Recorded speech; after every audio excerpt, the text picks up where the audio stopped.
Hi friends, good evening. I am doctor Ashutosh Gupta. और आज बात करते हैं telltale science of the fetus. Okay, so if you look closely to the fetus and doing the ultrasound, with this technological advancements we do have very good machines, but there are very good telltale signs. So meaning thereby that the fetus starts speaking to yourself, meaning thereby that if you start to see to the fetus, so the fetus अपने आप ही बताता है या बताने की कोशिश करता है, right? So these are called the telltale signs regarding some abnormalities or whatever it is happening to the fetus. Okay, so only thing is this, that probably we need to be slightly patient to the fetus so that the baby comes into the correct position, and then you are absolutely in a comfortable position as far as the fetus is concerned, and therefore you just listen to what the baby is telling you, right? Okay.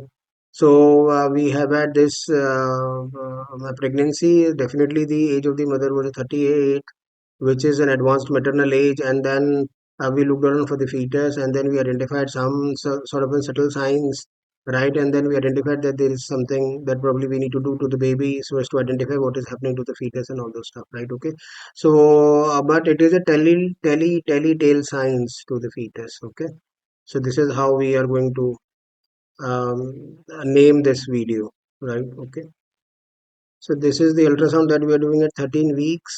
So tip of the nose, nasal skin, upper lower jaw, and then the tip of the nose and the nasal skin. Okay, but the equal sign, which is suggestive of the nasal bone, is absent, conspicuously absent. So we'll see it again. So we see the nasal skin, tip of the nose, right? So the both the fingers and the hands are coming just in front of the face, but the equal sign is not is absent, right? And then this is the nuchal, which is there, nuchal translucency, the fluid at the back of the baby, so which is slightly on the higher side, right? Okay, so nuchal, so this is how it is. Now when the nuchal translucency is slightly higher, so probably second foremost important structure is to see for the cardiac, right? So this is what we are doing.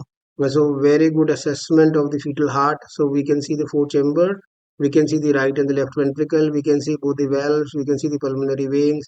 So meaning thereby that obviously there is no cardiac abnormality being responsible for that sort of an increased nuchal translucency, right?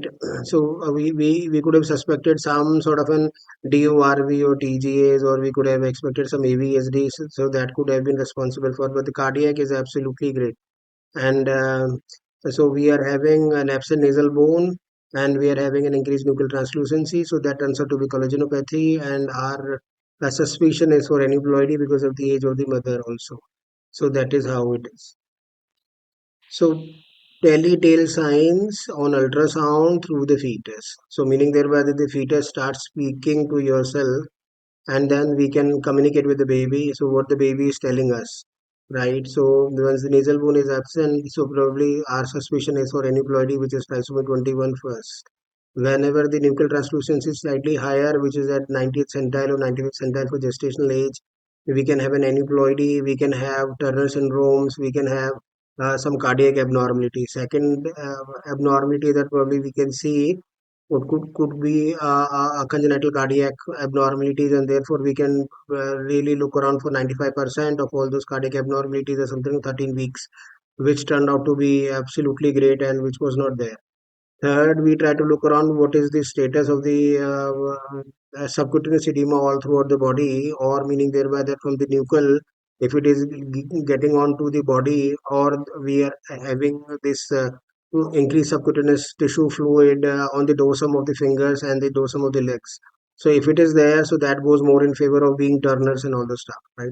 So this is how we can differentiate, and we can triage. We can also look around for the long bones, right? And if the long bones are short and they are at the 50th centile, what it should be, so the observed is at the half of what we would have expected, then probably we are dealing with some lethal skeletal dysplasias. So this is a telltale signs to the fetus. So probably we starting from a lot of differential diagnosis, and we can close down to some finite one or two differentials, and therefore we can opt for some investigations, whether this could be a non-invasive NIPT, or we can opt for an invasive, that could be CBS or amniocentesis, and therefore we can rule out, or we can make a close diagnosis as far as aneuploidy is concerned, or some sort of a 22q microdeletion is there, or a Turner or a Turner mosaic is there. Okay, so probably we need to be very, very specific, and we need to be very patient so as to see and so as to observe the telltale signs of the fetus, right? Thank you very much for your patient listening.